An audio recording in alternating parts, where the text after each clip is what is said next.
രാത്രിയും പകലും ഇല്ലാതെ കഷ്ടപ്പെട്ട് പഠിച്ചു. എന്നാലോ എക്സാം ഹാളിലെത്തിയാൽ എല്ലാം സ്വാഹ. ഇങ്ങനെ അനുഭവം ഉണ്ടായിട്ടുണ്ടോ? അപ്പൊ തോന്നുന്ന ആ ഒരു ഫ്രസ്ട്രേഷനും സങ്കടവും പറഞ്ഞറിയിക്കാൻ പറ്റില്ല അല്ലെ? ഇത് നിങ്ങള് ഒരു വിഡ്ഢിയായതുകൊണ്ടോ അല്ലെങ്കിൽ നിങ്ങൾക്ക് കഴിവില്ലാത്തത് കൊണ്ടോ ഒന്നുമല്ല സംഭവിക്കുന്നത്. മറിച്ച് പഠിക്കുന്ന സമയത്ത് കാണിക്കുന്ന ചെറിയ ചില അബദ്ധങ്ങൾ കാരണമാണ്. നമ്മളെ മെമ്മറി വർക്ക് ചെയ്യുന്നത് രണ്ട് കാര്യങ്ങളെ ആശ്രയിച്ചിട്ടാണ്. ഒന്ന് സ്റ്റോറിംഗ് ഓഫ് ഇൻഫർമേഷൻ, രണ്ട് റിട്രീവിംഗ് ഓഫ് ഇൻഫർമേഷൻ. ഭൂരിഭാഗം ആളുകളും ഈ പഠനം എന്ന് പറഞ്ഞ് ചെയ്യുന്നത് ആദ്യത്തെ കാര്യം മാത്രമാണ്, അതായത് സ്റ്റോറിംഗ് ഓഫ് ഇൻഫർമേഷൻ. നമ്മൾ പഠിക്കുന്ന സമയത്ത് ആകെ ചെയ്യുന്നത് എന്തുമാത്രമാണ്? ഇൻഫർമേഷൻ സ്റ്റോർ ചെയ്യുക മാത്രമാണ് ചെയ്യുന്നത്. അതായത് മെമ്മറിന്റെ ഒരു ഭാഗം മാത്രമാണ് നമ്മൾ ആക്ടിവേറ്റ് ചെയ്യുന്നത്. രണ്ടാമത്തെ ഭാഗമായിട്ടുള്ള റിട്രീവൽ എന്ന് പറയുന്ന അതിന്റെ ആ ഫംഗ്ഷൻ, അത് നമ്മൾ ആക്ടിവേറ്റ് ചെയ്യുന്നില്ല, നമ്മൾ പ്രാക്ടീസ് ചെയ്യുന്നില്ല. നമ്മൾ ആക്ച്വലി എക്സാം ഹാളിൽ എന്താ ചെയ്യുന്നത്? ഈ ഫംഗ്ഷൻ ആണ് നമ്മൾ യൂട്ടിലൈസ് ചെയ്യുന്നത്. ഒരുപക്ഷെ ചില ആളുകളൊക്കെ ആദ്യമായിട്ട് ഈ സ്റ്റോർ ചെയ്ത ഇൻഫർമേഷൻ പുറത്തെടുക്കാൻ ശ്രമിക്കുന്നത് എക്സാം ഹാളിൽ വെച്ചിട്ടായിരിക്കും. അപ്പോഴാണ് നിങ്ങൾക്ക് ഇഷ്യൂ വരുന്നത്. ഇപ്പൊ പലരും കരുതുന്നുണ്ടാവും ഞാൻ കുറേ റിവിഷൻ ഒക്കെ ചെയ്താണല്ലോ എന്ന്. എന്നാൽ നിങ്ങളിൽ അധിക പേരും ചെയ്തത് വായിച്ച കാര്യം വീണ്ടും ആവർത്തിച്ച് വായിക്കുകയോ അല്ലെങ്കിൽ പേജ് മറിച്ചിട്ട് പോവുകയൊക്കെയാണ്. അത് എന്താണ്? ഒരു പാസീവ് ആയിട്ടുള്ള ഒരു പ്രവൃത്തിയാണ്. ഞാനിപ്പോൾ പഠിച്ചു കഴിഞ്ഞ കാര്യം ഞാൻ രണ്ടാമതും ഒന്ന് വായിച്ചു പോകുന്ന സമയത്ത് എനിക്ക് തോന്നും, ഒരു ഫീലിംഗ് ഉണ്ടാവും, ഓ ഇതൊക്കെ എനിക്ക് അറിയാം.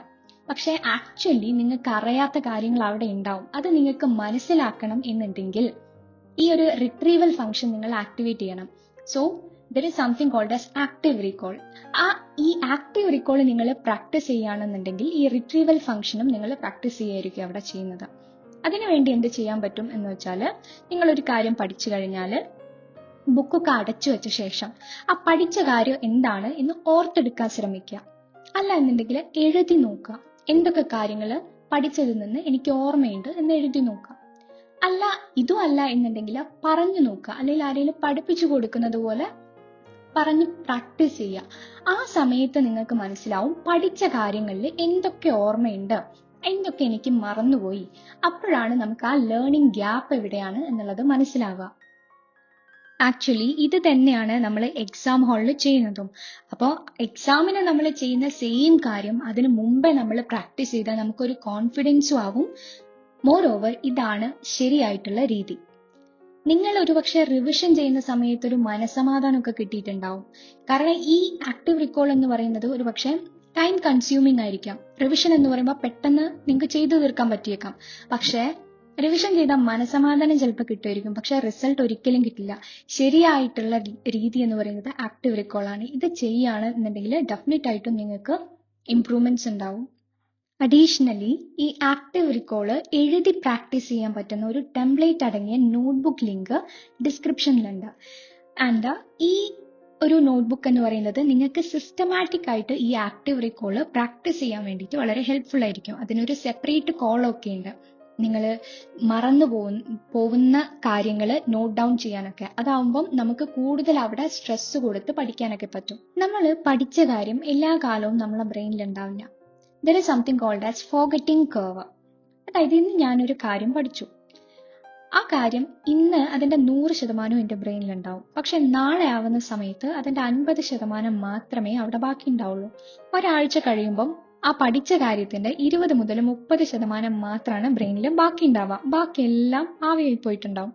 ഇതിന് കാരണം എന്താണെന്ന് വെച്ചാൽ നമ്മളെ ബ്രെയിൻ ഓട്ടോമാറ്റിക്കലി ഡിറ്റക്ട് ചെയ്യും എന്ത് പ്രധാനപ്പെട്ടതല്ലാത്ത ഇൻഫർമേഷൻ, ഇമ്പോർട്ടൻ്റ് അല്ല എന്ന് തോന്നുന്ന ഇൻഫർമേഷൻ ബ്രെയിൻ ഓട്ടോമാറ്റിക്കലി ഡിലീറ്റ് ചെയ്ത് ഡംപ് ചെയ്ത് കളയും. അങ്ങനെ ഇത് ഒഴിവാക്കാൻ നമുക്ക് ചെയ്യാൻ പറ്റുന്നത് എന്താണ്? ബ്രെയിനിന് മനസ്സിലാക്കി കൊടുക്കുക ഇത് പ്രധാനപ്പെട്ട ഇൻഫർമേഷൻ ആണ് എന്ന്. ബ്രെയിനിനെ നമുക്ക് പറഞ്ഞു മനസ്സിലാക്കാൻ പറ്റില്ല, നമുക്കത് നമ്മുടെ പ്രവൃത്തിയിൽ കൂടെ ചെയ്ത് മനസ്സിലാക്കിപ്പിക്കാം. അതിനാണ് സ്പേസ്ഡ് റെപ്പിറ്റേഷൻ എന്ന് പറയുന്നൊരു സ്റ്റഡി മെത്തേഡ് നമുക്ക് യൂസ് ചെയ്യാൻ പറ്റുന്നത്. അതായത് നിങ്ങൾ എല്ലാം കൂടെ ഒറ്റ ദിവസം ഇരുന്ന് പഠിച്ച് അത് അവിടെ വെച്ചു എക്സാമിന്റെ തലേന്ന് എടുത്ത് നോക്കുന്നതിന് പകരം എന്ത് ചെയ്യുക എന്ന് വെച്ചാൽ, ഇന്ന് ഞാനൊരു കാര്യം പഠിച്ചു, അത് നാളെ ഒന്ന് റിവൈസ് ചെയ്യോ അല്ലെങ്കിൽ ഒന്ന് റിഫ്രഷ് ചെയ്തെടുക്കുകയോ ചെയ്യാം. പിന്നെ ഒരു 2 ദിവസം കഴിഞ്ഞിട്ട് ചെയ്യാം. പിന്നെ ഒരു ആഴ്ചയുടെ അവസാനം ഒന്ന് ചെയ്യാം. അത് കഴിഞ്ഞ് പിന്നെ ഒരു 2 ആഴ്ച കഴിഞ്ഞ ശേഷം ഒന്നുകൂടെ ആ ടോപ്പിക് ഒന്ന് റിഫ്രഷ് ചെയ്ത് നോക്കുക. പിന്നെ ഒരു മാസം കഴിഞ്ഞിട്ടൊക്കെ ഒന്ന് റിഫ്രഷ് ചെയ്ത് നോക്കുക. അതായത് ലേണിംഗ് നിങ്ങൾ സ്പേസ് ചെയ്യുക ഒരു ടൈം ഇന്റർവെല്ലിന്റെ ഇടയിൽ. നമ്മൾ ആദ്യമായിട്ട് ആ ഇൻഫർമേഷൻ നമ്മളെ ബ്രെയിനിലേക്ക് എടുത്ത ശേഷം, അതായത് ആദ്യമായിട്ടൊരു കാര്യം പഠിക്കുമ്പം അത് ഇടയ്ക്കിടയ്ക്ക് ആ സമയത്ത് ഇടയ്ക്കിടയ്ക്ക് ഒന്ന് മറിച്ചിട്ട് നോക്കുക, അല്ലെങ്കിൽ ഒന്ന് റിഫ്രഷ് ചെയ്തെടുക്കുക. ഇതിന് ശേഷം കുറച്ചു കാലം കഴിയുന്നതിനനുസരിച്ച് എപ്പോഴേലും നോക്കിയാൽ മതി. അതായത് ഗ്യാപ്പ് കൂട്ടാം കാലം കഴിയും തോറും. ഇതിനെയാണ് സ്പേസ്ഡ് റെപ്പിറ്റേഷൻ എന്ന് പറയുന്നത്. സ്പേസ്ഡ് റെപ്പിറ്റേഷനും ആക്റ്റീവ് റിക്കോളും കമ്പൈൻ ചെയ്യുകയാണെന്നുണ്ടെങ്കിൽ it will be A great learning strategy.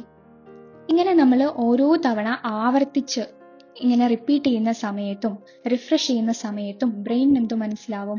This information is really important, അപ്പോൾ ഇത് നന്നായിട്ട് സ്റ്റോർ ചെയ്യേണ്ടതുണ്ട് എന്ന് മനസ്സിലാവും. അങ്ങനെ അതുമായി അനുബന്ധപ്പെട്ടിട്ടുള്ള ന്യൂറൽ പാത്വേസ് ഒക്കെ നന്നായിട്ട് സ്ട്രോങ് ആയിട്ട് ഡെവലപ്പ് ചെയ്യപ്പെടും. ഇനി ഇതൊക്കെ ചെയ്താലും under stress your brain will freeze. So പഠിക്കുമ്പോൾ തന്നെ ഒരു എക്സാം കണ്ടീഷനിൽ ഇരുന്ന് പഠിക്കാൻ ശ്രമിക്കുക. എസ്പെഷ്യലി പ്രോബ്ലംസ് ഒക്കെ പ്രാക്ടീസ് ചെയ്യുന്ന സമയത്ത് ടൈം ബൗണ്ടഡ് ആയിട്ട് ഒരു ടൈമർ യൂസ് ചെയ്ത് പഠിക്കുക. ഇനി ഇങ്ങനെയൊക്കെ ആണെന്നുണ്ടെങ്കിലും എക്സാമുകളിൽ ഒരുപാട് ആൻസൈറ്റി സ്ട്രെസ് ഒക്കെ എക്സ്പീരിയൻസ് ചെയ്യുന്ന ആളുകളാണെങ്കിൽ നിങ്ങൾക്ക് എന്ത് ചെയ്യാമെന്ന് വെച്ചാൽ ഒരു കുപ്പി വെള്ളം നിങ്ങൾ എക്സാം ഹാളിലേക്ക് നിങ്ങളെ കൂടെ കൊണ്ടുപോവുക. ഒരുപാട് നമ്മൾ എക്സോസ്റ്റ് ആവുന്ന സമയത്ത് കുറച്ച് വെള്ളം എടുത്ത് കുടിക്കുക.